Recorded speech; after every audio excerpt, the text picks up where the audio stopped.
바울이 바나바와 함께 첫 번째 그 전도 여행을 해서 세웠던 교회들을 이제 찾아가 보기로 했습니다.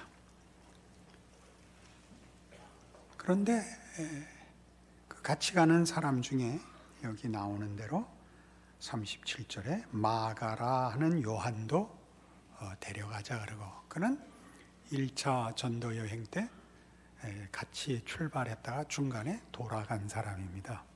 그러니까 바울은 같이 갈 수 없다. 그리고 바나바는 같이 가자 그래서 이 사도행전에 기록할 것이 많은데도 39절에 보듯이 서로 심히 다투어 피차 갈라섰습니다. 이 줄쳐 놓으십시오. 우리는 늘 옳은 일을 하고 멋진 일을 하면 모두가 한 마음 한 뜻이 된다고 생각합니다. 그렇지 않습니다. 이 바나바는 바울에 비해서 조금도 부족할 것이 없는 훌륭한 하나님의 종입니다. 바울이 한 일은 성경에 남았고 바나바가 한 일은 기록이 안 남아서 우리가 그러는 것이지, 둘은 누가 더 훌륭하다고 얘기할 수 없는 사람인데 둘이 심히 다투어 갈라섭니다. 옳은 일 하자고 열심을 내서 갈라섭니다. 이런 일들은 지금 사도행전에서 사실 초대교회가 세계로 이렇게 그 복음을 전파하여 하나님 나라를 넓혀가는 일에 대해서 우리에게 특별한 안목, 특별한 이해, 특별한 주의를 요하고 있는 것입니다. 우리는 매우 쉽게 생각하고 당연히 생각하고 성경에 기록이 돼 있는데 놓치고 그리고 당황해야 합니다. 그래서 이제 바울이 루스드라에 이르러서 디모데라 하는 이제 제자를 삼습니다. 그는 어머니는 유대인이고 아버지는 헬라인인, 우리식으로 얘기하면 혼혈입니다. 우리는 피부색으로 인종 차별을 하니까 혼혈이라 그러면 그렇게 생각하지만 사실 유대인들에게는 유대인 아닌 사람과 혼인하는 것은 혼혈 이상의 의미를 가지는 그 만만치 않은 부모를 이제 둔 자식입니다. 이 바울이 디모데를 이제 제자로 삼고 후계자로 삼아 디모데 전서와 후서는 전혀 개인적인 편지로 디모데에게 하는 바울의 사적 서신인 셈입니다. 이 디모데는 복음이 유대인을 선민으로 하는 구약적 이해에서 벗어나 예수로 말미암아 땅끝까지 만민에게 허락된 복음으로서 이 복음이 전달되는 데 있어서 유대에서 시작했지만 땅끝까지 가야 되고, 당시 세계를 주도하고 있는 그 사상, 정신 세계는 헬레니즘이었습니다. 정치권과 통치권은 로마가 갖고 있지만 정신 세계는 헬레니즘이었고, 유대에서 시작했지만 모든 세계 모든 사람에게 퍼져야 할 복음은 헬레니즘 속에 속해 있는 모든 세상 사람들이었습니다. 거기에 말하자면 디모데는 가장 필요한 존재인 것입니다.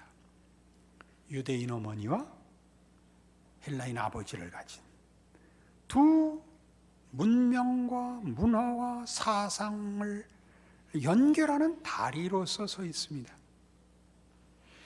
이런 것이 조건이 된단 말인가? 이런 생각이 들 것입니다. 성령 충만하고 헌신하고 도덕성이 있고 능력을 가지는 것이 조건이라고 생각하는데 우린 마땅히 그 그가 혼혈인인 것이 더 큰 조건이 된단 말인가? 이것이 오늘 우리가 살펴보려는 사도행전 15장 말미와 16장 앞부분의 이야기들인 것입니다. 디모데후서 1장에 가시면 342페이지 디모데후서 1장 3절 이하에 바울의 격려를 들어보면 디모데가 어떤 사람인지 이해할 수 있는 정보가 있습니다. 디모데후서 1장 3절입니다.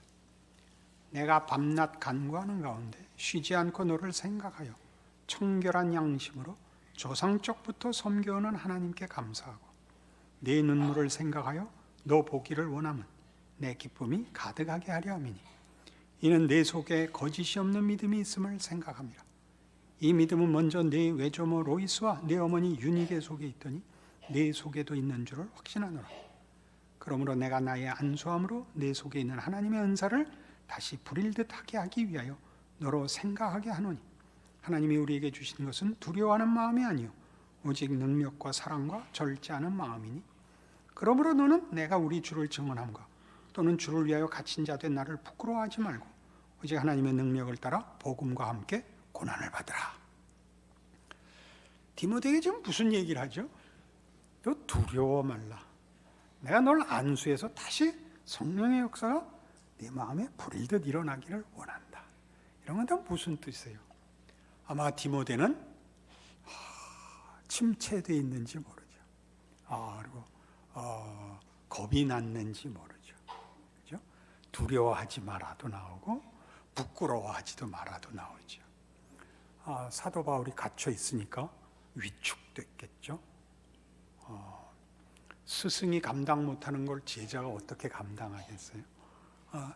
이런 것들을 보면 디모데는 분명히 우리가 기대하는 어떤 조건들은 갖고 있지 않았던 듯합니다.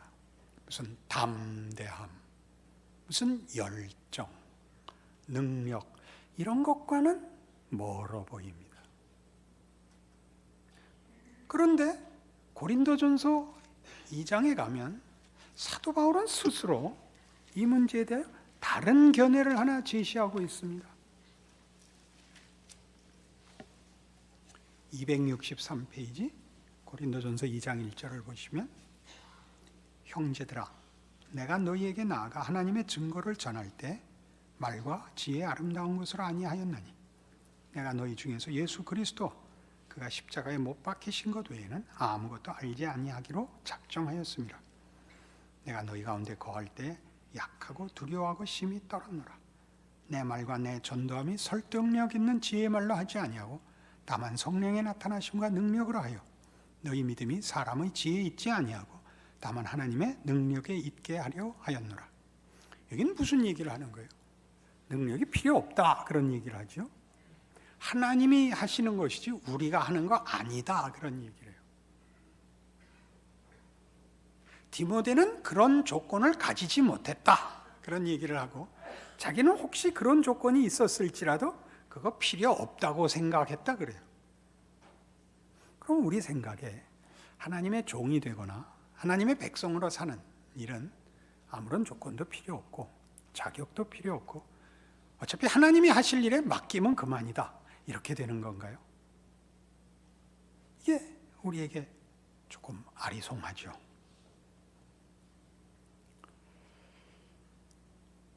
사도행전에 나타난 사도 바울과 디모데는 무슨 자격 혹은 무슨 조건으로 하나님이 그의 일을 하실까라는 건 우리에게 사뭇 관심 있는 일이거든요.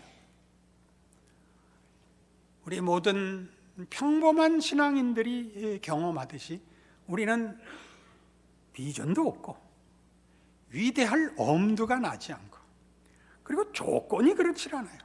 벗어날 수가 없는 현실에 묶여 있으니 성경을 읽을 때마다 바울을 보고 놀라고 바울의 제자가 된 거 부럽고 그러고 말지요. 그러고 바울을 존경한다든가 바울을 감사한다든가, 바울을 부르신 하나님의 부르심에 놀란다든가, 이렇게 어쨌든 어디에 얹어서 이렇게 비빌 수는 있어도 자기한테는 없거든요. 조금 이제 건너뛰어서 선지자 얘기로부터 이 지금 우리가 제시한 문제를 이제 풀어가려고 합니다. 선지자란 말 그대로 앞날을 보는 자입니다. 먼저 아는 자라는 뜻이죠. 그래서 선견자라고도 합니다. 먼저 보는 자, 예언자, 그렇죠? 그들이 뭘 예언하죠? 그들의 예언의 궁극적인 지평은, 궁극적 지평은 결국 하나님의 나라와 통치와 약속이 승리한다 입니다. 그러니까 지금 너희에게 닥친 위협은 문제가 아니다, 이 얘기를 하죠. 지금 닥친, 지금 현재의 그 도전은 문제가 아니라는 얘기는 왜 나오냐면, 너희는 그런데 그 문제가 전부인 것까지, 그걸 해결하기 위해서 하나님을 떠나 있다, 그걸 지적하기 위해서 선지자가 나서는 거죠. 그러니까 이제 아수르의 위협이나 바벨론의 위협을 받으면 이스라엘 백성들이 더 우상에게 가까이 가고, 혹은 애굽에다가 원조를 청하고 하는 식으로 그 현실적 문제를 해결하려고 하지, 근본적인 문제, 하나님의 백성으로 살고 하나님의 일하심을 믿고 온전히 맡기는 데는 안 돌아오거든요. 그러니까 선지자를 일으켜요. 선지자는 그 현재, 그들이 역사적 현재에 함께 있던 사람 중에 부름을 받거든요. 그러니까 그가 하나님이 말씀하시기를 너희가 지금 우상을 섬기고 하나님을 버려서 이 고통이 생겼다는 것을 하나님이 지적했다. 그리고 이 문제를 풀기 위하여 하나님께로 돌아오지 아니하고 세상적인 방법을 쓰는 것은 너희들에게 올무가 될 것이라고 했다. 근데 예수님이 뭐라 그랬냐면, 선지자는 고향에서 환영을 받는 적이 없대요. 즉 이 말을 들으면 다 맞다, 우리가 잘못했다, 회개하고 하나님께 가자, 우리에게 주는 벌을 달게 받자, 이건 절대 안 하고 구약 역사 내내 어떻게 했어요? 죽여버렸거든요. 왜 그랬을까요? 왜 그랬을까요? 그 지적이 옳은데 왜 다 죽였을까요? 여기에 우리가 기독교 신앙에 대한 아주 깊은 어떤 오해가 있습니다. 정답을 얘기하면 인간이 알아듣지 않습니다. 알아듣는 수 있다는 얼굴 표정들이신데 그럴 리가 없습니다. 그럼 다 죽여버렸는데 왜? 너도 알잖아, 너 같이 겪었잖아, 어떡하라고 우리 보고. 이 현실에서 인간의 실력입니다. 뭘 어떡하라고? 일단 오늘을 면하고 봐야지. 무슨 소리야? 하나님의 대답은 멀고 바알은 방금 답을 준다는데 그럼 오늘을 살고 봐야지. 무슨 소리야? 여기서 늘 집니다.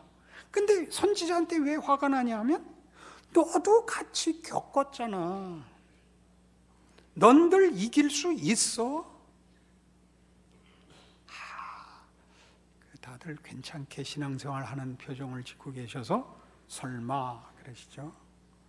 이 설마가 반복되어 예수가 오시는 겁니다. 예수가 오실 때까지 이 문제를 못 풉니다. 그래서 그 문제의 해결을 다 예수께 넣어버리는 겁니다. 우리에게 넣지 않고. 그게 예수의 강림입니다. 그러니까 바울과 디모데는 뭐 때문에 서 있냐 하면, 예수로 말미암은 복음, 구원을 증거하기 위하여 예수께서 그리하신 것처럼 복음을 전하는 자가 예수의 성육신과 동일하게 우리 중에, 우리 가운데, 우리의 형편에 보낸 말씀인 것입니다. 그러니까 가장 중요한 조건이 뭐냐면, 동일한 경우, 동일한 형편, 동일한 자격, 동일한 능력 속에 있는 자로 하나님이 복음을 전한다는 사실이죠. 바울을 봅시다. 바울의 사도되는 첫 번째 조건은 그가 스데반을 죽여야 되는 겁니다. 그렇지 않으면 그는 자격이 없습니다. 야, 넌 누군데 느닷없이 나타나서 예수는 믿으라 그러냐? 그게 뭔데? 나도 옛날엔 몰랐다. 나도 옛날엔 몰랐다. 그거거든요. 나도 옛날엔 몰랐다. 근데 이렇게 열심히, 나도 옛날엔 몰라서 그 믿는 사람들을 죽인 자다. 그래야, 그래? 처음엔 왜 몰랐었는데? 뭘 몰랐었는데? 근데 죽였는데도 네가 그 자격을 얻었단 말이야? 이렇게 말이 시작이 되는 거죠. 그게 제사장의 조건이에요. 선지자의 조건이고. 제사장의 조건이란 뭐냐면 하나님과 인간 사이의 중개자예요. 누구를 편들도록? 인간을 편들도록. 동일한 조건과 수준과 그 정도에서 대표를 뽑는 거예요. 그들 중에 더 나은 자를 뽑는 게 아니라 모두를 대변하는 거예요.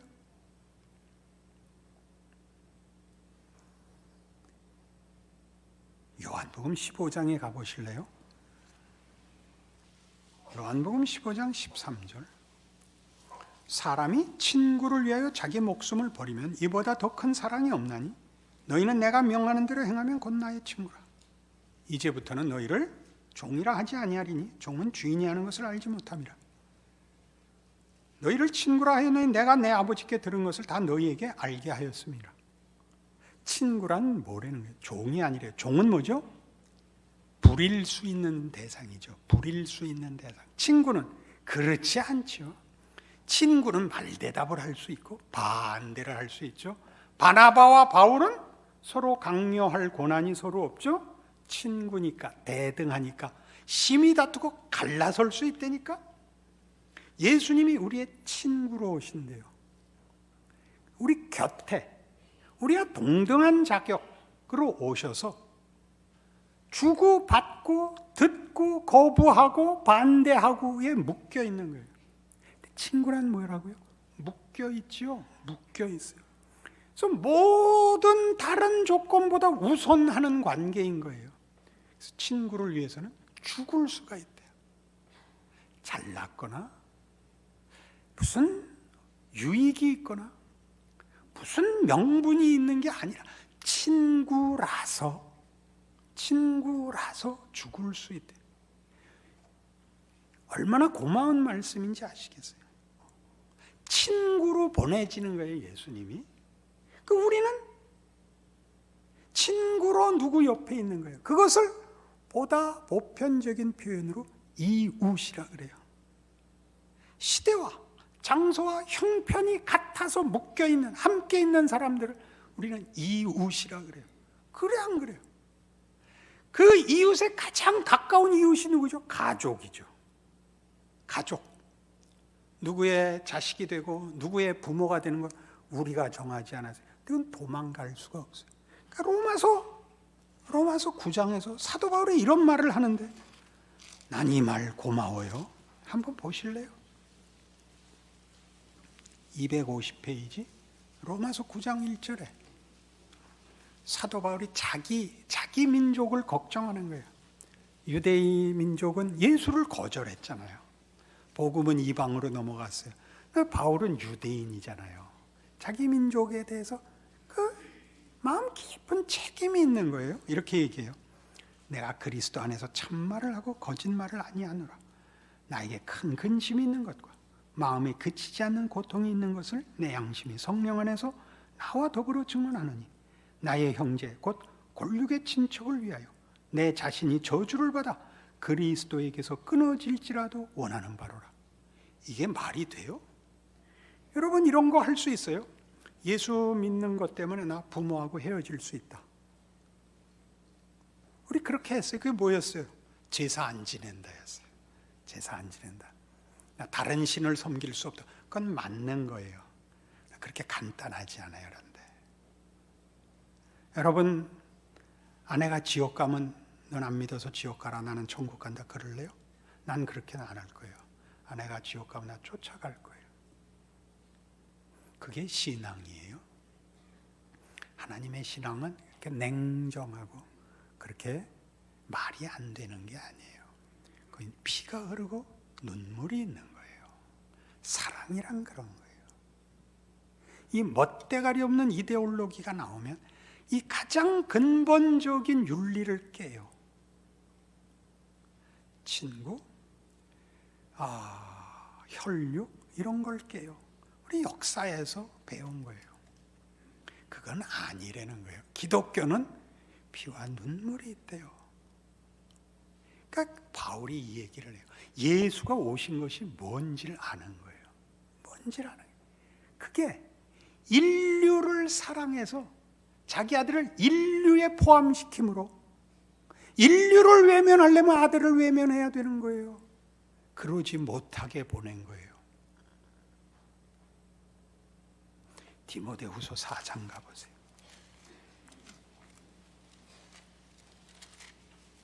(345페이지) 디모데후서 4장 1절 봅니다. 하나님 앞과 살아있는 자와 죽은 자를 심판하실 그리스도 예수 앞에서 그가 나타나실 것과 그의 나라를 두고 미명하노니 너는 말씀을 전파하라.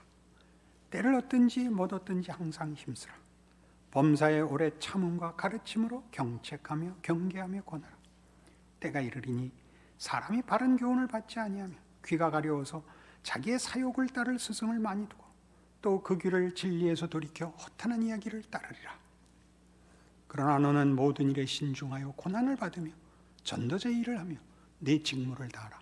전제와 같이 내가 벌써 부어지고 나의 떠날 시각이 가까웠도다. 나는 선한 싸움을 싸우고 나의 달려갈 길을 마치고 믿음을 지켰으니 이제 후로는 나를 위하여 의의 면류관이 예비되었으므로 주 곧 의로우신 재판장이 그날에 내게 주실 것이며 내게만 아니라 주의 나타나심을 사모하는 모든 자에게도니라. 우리는 이 글을 바울의 위대함으로 늘 읽어요. 평생을 헌신하고 충성하고 그리하여 이제 자랑스럽게 그 인생을 마감하는 자의 고백으로 들어요.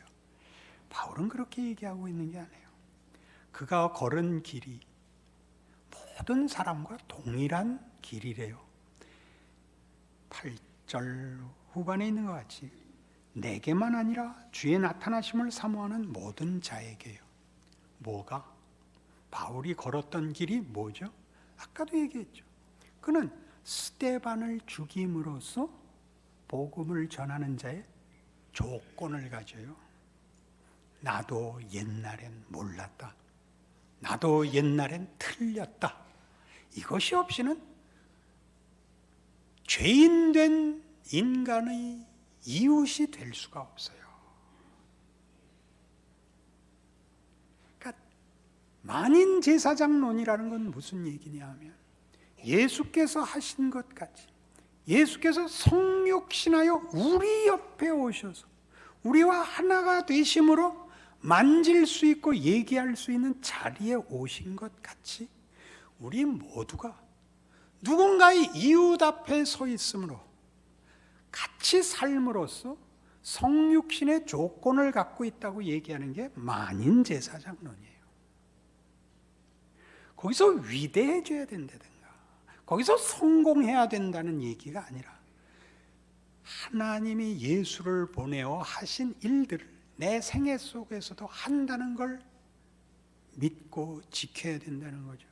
여기 식으로 얘기하면 4장 2절에 나오는 너는 말씀을 전파하라예요.